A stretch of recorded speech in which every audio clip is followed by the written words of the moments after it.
உலகத்துடைய மிக டேஞ்சரஸான அதே நேரத்தில் மிஸ்டீரியஸான ஒரு தலைவர் வடகொரியாவுடைய பிரசிடென்ட் கிம் ஜாங் உன் அவர் இப்போ ஒரு அறிவிப்பை கொடுத்திருக்கிறாரு. அதாவது அமெரிக்காவுக்கு எதிராக ராணுவ நடவடிக்கைகளை எடுக்க நாங்க தயாரா இருக்கோம் அப்படிங்கிற மாதிரியான ஒரு எச்சரிக்கையை இப்போ கிம் ஜாங் உன் வந்து கொடுத்திருக்கிறாரு.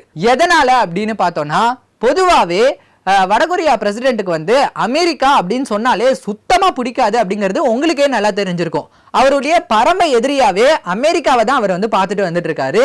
இந்த சமயத்துல அமெரிக்கா வந்து சவுத் கொரியா மற்றும் ஜப்பான் கூட சேர்ந்துக்கிட்டு வடகொரியாவை கண்காணிக்கிறது, வடகொரியாவை மிரட்டுறது அப்படிங்கிற மாதிரியான வேலைகள்ல வந்து ஈடுபட்டுட்டு வந்துட்டு இருக்காங்க.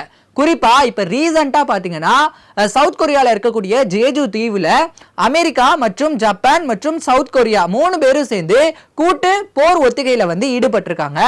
இதுல அமெரிக்காவுடைய B-52H போர் விமானமா இருக்கட்டும், சவுத் கொரியாவுடைய KF-16, ஜப்பானுடைய F-2 அப்படின்னு சொல்லிட்டு இந்த போர் விமானங்களை கொண்டு அவங்க போர் ஒத்திகையில வந்து ஈடுபட்டிருக்காங்க. போலி இலக்க குறி வச்சு குண்டுகளை கொண்டு தாக்குதல் நடத்தி இந்த போர் ஒத்திகை அப்படிங்கிறது வந்து நடந்திருக்கு.